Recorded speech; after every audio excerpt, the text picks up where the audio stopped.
আমি মধুমিতা, আমার নতুন ফ্যামিলি ব্লগে আপনাদের সকলেই স্বাগত। আজকের কোনো ব্লগ দিইনি, আমি ব্লগ করি না, তো আজকের থেকেই শুরু করছি। আমি একটা লাইফে আমার একটা গল্প থেকেই আজকে শুরু করব। আমি আমার লাইফের গল্প, আমার মতো কষ্ট কে কে পেয়েছো তো প্লিজ আমাকে জানাবে। আমার মতো দুঃখ কে কে পেয়েছো, আমার মতো এত কিছু সহ্য করেও কে সংসার করেছো, প্লিজ আমাকে জানাবে।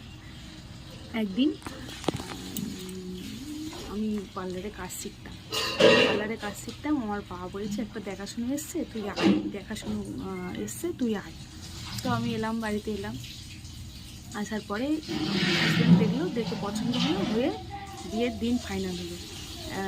ছেলেকে বিয়ে দেওয়ারও কোনো পয়সা ছিল না, ছেলেকে বিয়ে দেওয়ারও কোনো টাকা ছিল না।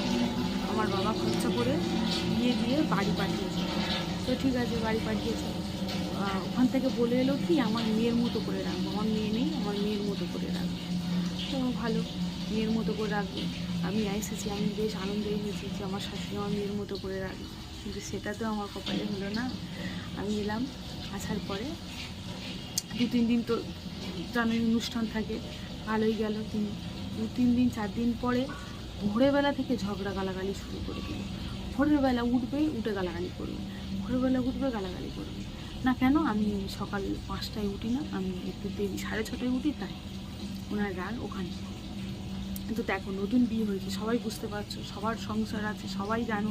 স্বামীর সাথে প্রথম বিয়ে হলে প্রথম সকাল সকাল আমি এমনি উঠতে পারতাম না, আমি বাপের বাড়িও একটু লেট করে উঠতাম।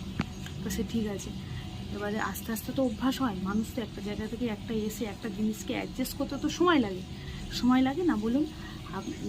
তো একটা জায়গা থেকে সে আরেকটা জায়গায় এসছে, নতুন পরিবার, কাউকে চেনে না জানে না, তাকে মানিয়ে নিতেও কিছুটা সময় লাগে, মানিয়ে নিতে হয়।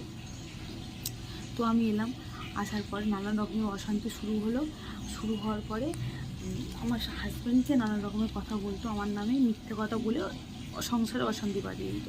তো সে যাই হোক, আমি অনেক কথা শুনতাম, জানতাম, শুনেছি। আমার স্বামী স্ত্রী কী ঘরে কথা বলছি সেগুলো কান পেতে পেতে দেয়াল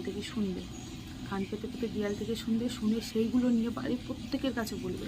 তো সেই এই রকম করেছে আমার সাথে। তোমাদের সাথে কারো কি এরকম করে, কোনো শাশুড়ি এরকম করে? আমার সাথে করেছে। তো সে যাই হোক, করার পরে এবার নানা রকমের সংসার অশান্তি শুরু হলো। জানি না কেন শুধু গালাগালি করতো, শুধু অশান্তি করতো, কেমন যেন একটা ব্যবহার করতো। তো তারপরে আস্তে আস্তে আমি প্রেগনেন্ট হওয়ার পরে উনি মানুষ শুনে কত আনন্দ পায়, ঠাম্মা হব, দাদু হব, কত আনন্দ পায়, সেই সব কোনো নেই তাদের মধ্যে যেই শুনেছে